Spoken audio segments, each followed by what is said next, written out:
तो दोस्तों 69,000 शिक्षक भर्ती सभी छात्र की निगाहें कहीं ना कहीं आप जानते हैं कि ऑफिशियली वेबसाइट पर बनी हुई है और आप जानते हैं कि ऑफिशियली कुछ भी अब तक जारी नहीं किया गया है, लेकिन यहाँ विस्तृत गाइडलाइन आ चुके हैं 69,000 शिक्षक भर्ती को लेकर। क्या है आखिर ये विस्तृत गाइडलाइन, ध्यान से सुनिएगा, नहीं तो आपको बहुत ज़्यादा प्रॉब्लम इसको लेकर उठानी पड़ सकती है, क्योंकि एक बार आवेदन करने के बाद आपको किसी भी तरह का संशोधन का मौका इस बार नहीं दिया जा रहा है। और पीएनपी सचिव ने छात्रों को एक बहुत बड़ा अलर्ट जारी किया है। क्या है आखिर वो अलर्ट, उसको भी जानेंगे, क्योंकि इसको जान लेना भी बहुत ज़्यादा ज़रूरी है, नहीं तो दोस्तों आपके फ्यूचर पर क्वेश्चन मार्क लग जाएगा। तो क्या है विस्तृत गाइडलाइन और 69,000 के अंदर किस तरह से आप सभी को ऑनलाइन एप्लीकेशन डालनी होगी, सारी बातों को जानने वाले हैं, क्योंकि साइबर कैफ़े बंद हैं। तो ऐसे में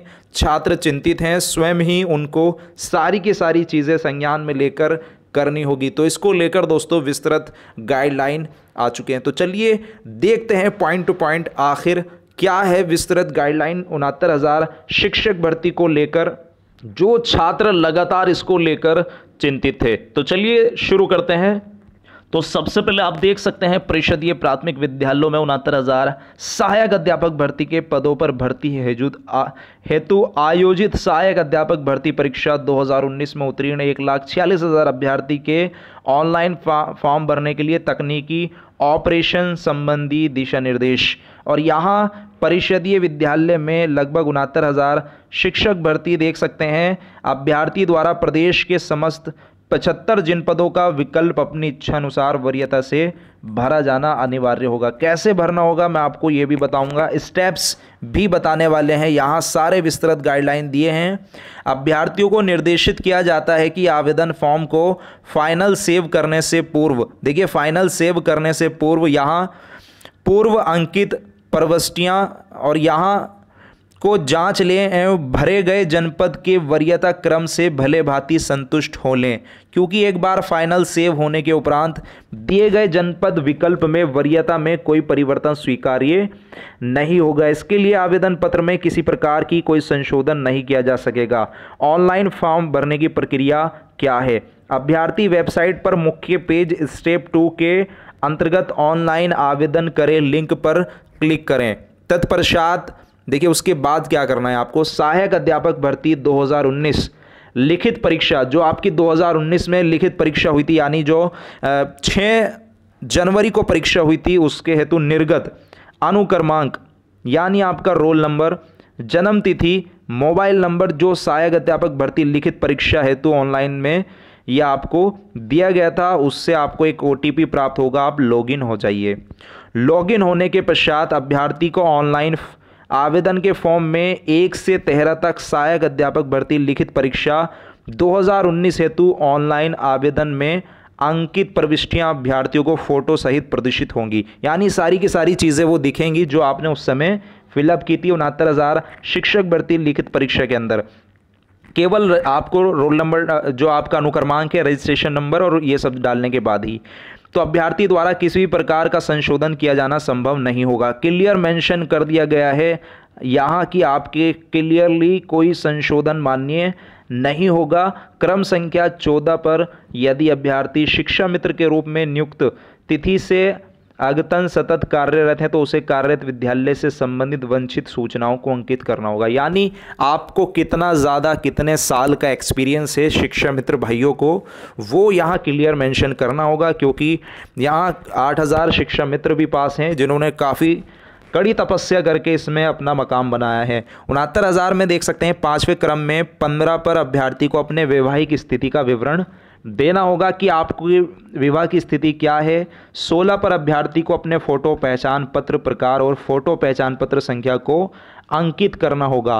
क्रम संख्या 17 पर तो यहाँ देख सकते हैं 17 पहचान पत्र देख सकते हैं, यहाँ फोटो पहचान पत्र यानी कुछ भी आप अंकित, कोई सा भी एक नंबर, उसमें वोटर ID, पहचान पत्र, आइडेंटिटी कोई सी भी, आपकी आधार कार्ड हो सकता है, आपका ड्राइविंग लाइसेंस हो सकता है, पासपोर्ट हो सकता है।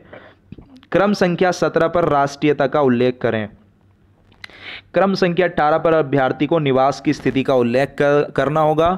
19 पर अभ्यर्थी को नियुक्ति हेतु जनपद में रिक्त पदों के सापेक्ष समस्त 75 जिलों के विकल्प का वरीयता क्रम में अंकन करना होगा। ध्यान रखिए, वरीयता में कैसे करना होगा ये भी अभी आपको समझाऊंगा, नहीं तो प्रॉब्लम आप सबको फेस करनी पड़ सकती है। इस हेतु अभ्यर्थी को प्रदेश के समस्त 75 जनपदों का नाम, जनपद के नाम के सम्मुख खाली बॉक्स प्रदर्शित होंगे। अभ्यर्थी ऐच्छिक जनपद के सम्मुख विकल्प का वरीयता 1 से 75 तक अनिवार्य रूप से अंकित करना होगा। किन्हीं दो जनपदों में एक समान वरीयता क्रम का अंकन ना करें। देख सकते हैं किसी, यानी एक पर हमने इलाहाबाद भर दिया और एक पर ही लखनऊ भर दिया, ऐसा कतई ना करें, नहीं तो आपको समस्या उठानी पड़ सकती है। समस्त 75 जनों के वरीयता का निर्धारण निम्न किया जाएगा। यदि प्रथम वरीयता जनपद प्रयागराज, द्वितीय वरीयता जनपद अलीगढ़, तृतीय अंबेडकर नगर, चतुर्थ वरीयता आगरा, इस प्रकार समस्त 75 जिलों को जनपद के नाम से आपको खाली बॉक्स में अंकित करना होगा। यानी जो खाली बॉक्स होंगे, ऐसे जैसे प्रयागराज लिखा है तो यहाँ आपको लिख देना है। आपको अगर पहले पे देना है तो पहले पे लिख दीजिए, नहीं तो 2 लिख दीजिए, 3 लिख दीजिए, जो भी आपको देना है। मान लो जैसे आगरा लिखा है तो आप इस पर 4 भी दे सकते हैं, 5 भी लिख सकते हैं, 6 भी, 7 भी, 10 भी, 12 भी, 75 भी लिख सकते हैं, ज़रूरी नहीं है। वरीयता क्रम के अंकन के उपरांत अभ्यर्थी दी गई घोषणा को स्वीकार करते हुए स्क्रीन पर दिए गए कैप्चा कोड को अंकित कर लेगा। देखिए कैप्चा कोड को आप मतलब जो भी आप सभी का ऑनलाइन सब चीज़ें होंगी, फॉर्म फिलअप सबमिट करने से पहले स्क्रीनशॉट भी सारे ले लीजिएगा, ताकि आपको पता चल जाए कि बाद में आपसे कोई गलती तो नहीं हुई। तत्पश्चात अभ्यर्थी सबमिट बटन को क्लिक करते हुए आवेदन को फाइनल सेव करेगा। फाइनल सेव करने के उपरांत अभ्यर्थी को स्टेप 3 के अंतर्गत पूर्व में अंकित किए गए अनुक्रमांक, जन्मतिथि, मोबाइल नंबर को अंकित करते हुए मोबाइल नंबर पर प्राप्त OTP की सहायता से ऑनलाइन आवेदन का प्रिंट लेना होगा। तो इसी के सहायता से स्टेप 3 होगा। फिर फाइनल सबमिट होने के बाद स्टेप 3 होगा। उसके बाद आपको डायरेक्ट आपको अपना अनुक्रमांक, roll number, date of birth और ये मोबाइल नंबर डालकर, देखिए मोबाइल नंबर चेंज का भी ऑप्शन वहाँ खुला है। निश्चिंत रूप से आप टेंशन फ्री होकर जाइए और शुरू कीजिए। हालांकि अभी टेक्निकल इशू चल रहा है साइट में। अभ्यर्थी को आवंटित किए गए जनपद में काउंसलिंग है तो ऑनलाइन आवेदन का प्रिंट प्रस्तुत करना अनिवार्य होगा। यानी ये प्रिंट आप सभी को सेव करके रख लेना है, जिसका प्रिंट आउट निकलवा कर जब आप काउंसलिंग के लिए जाएंगे तो आपको ये प्रस्तुत करना अनिवार्य होगा। वहीं एक बड़ा अलर्ट PNP के माध्यम से भी जारी हुआ है। देखिए यहाँ एक बड़ी जो गाइडलाइन एक और जारी हुई है, जिसमें आहर्ता और यहाँ निश्चित रूप से वैवाहिक स्थिति चयन नियुक्ति के लिए ऐसा पुरुष अभ्यर्थी पात्र में ना होगा जिसका एक से अधिक पत्नियां जीवित हैं, तो ऐसी महिला अभ्यर्थी पात्र नहीं होगी। जिसमें ऐसे पुरुष से विवाह किया है जो पहले से ही एक पत्नी जीवित है। साथ ही यहाँ देख सकते हैं, यानी यहाँ की पति और पत्नी की वैवाहिक स्थिति भी दे रखी है, इनको पात्र नहीं माना जाएगा। और आहर्ता के अंदर क्या कहा गया है देख सकते हैं कि अभ्यर्थी के समस्त शैक्षणिक अंत पर प्रमाण पत्र, अन्य अभिलेखों का विवरण सहायक अध्यापक भर्ती परीक्षा हेतु प्रकाशित विज्ञापन की तिथि से होगा। यानी सारे के सारे आप सब उन छात्रों को अलर्ट जारी कर दिया है जो 69,000 शिक्षक भर्ती के अंदर 2015 BTC और आप जानते हैं बैक पेपर वाले, 2015 के बैक पेपर वाले और B.Ed के अपीयरिंग छात्र यहाँ निश्चित रूप से अब जानते हैं बाहर होते हुए नजर आ रहे हैं आप सभी को। वहीं PNP सचिव ने एक बहुत बड़ा अलर्ट भी छात्रों के लिए जारी किया है, जिसमें क्लियर मेंशन किया गया है कि अगर कोई छात्र फर्जी डिग्री लेकर 69,000 शिक्षक भर्ती के अंदर आता है या किसी प्रकार का ऐसा आवेदन करता है तो निश्चित रूप से उसके खिलाफ कानूनी कार्यवाही होगी, उसको जेल भी हो सकती है और उसका अभ्यर्थन तो निरस्त होगा ही, और साथ ही आने वाली परीक्षाओं में भी उसको नियमानुसार उसको उसकी आहर्ता रद्द की जा सकती है। तो 69,000 के अंतर्गत दोस्तों ये सारी चीज़ें आपको मेंशन कर दी गई है। डिस्क्रिप्शन में लिंक है इसकी PDF और सारे के सारी सूचना आपको हमारे टेलीग्राम चैनल के माध्यम से अवेलेबल कराई जा रही है, तो उसको फटाफट ज्वाइन कर लीजिए, या फिर आप डायरेक्ट जाइए टेलीग्राम पर और डायरेक्ट सर्च मारिए स्टडी गुरुकुल, वहाँ आपको हमारा चैनल अवेलेबल हो जाएगा। किसी भी प्रकार से आप कर लीजिए, या तो लिंक के माध्यम से या डायरेक्ट आप जाइए और सर्च कीजिए स्टडी गुरुकुल, तो आपको हमारा चैनल ऊपर ही दिखेगा। तो निश्चित रूप से 69,000 शिक्षक भर्ती के अंदर दोस्तों आप सब आवेदन कीजिए और आवेदन स्टार्ट हो चुके हैं। हालांकि थोड़ा टेक्निकल इशू अभी चल रहा है, तो जैसे ही समाप्त होगा आप तक सूचित कर दिया जाएगा।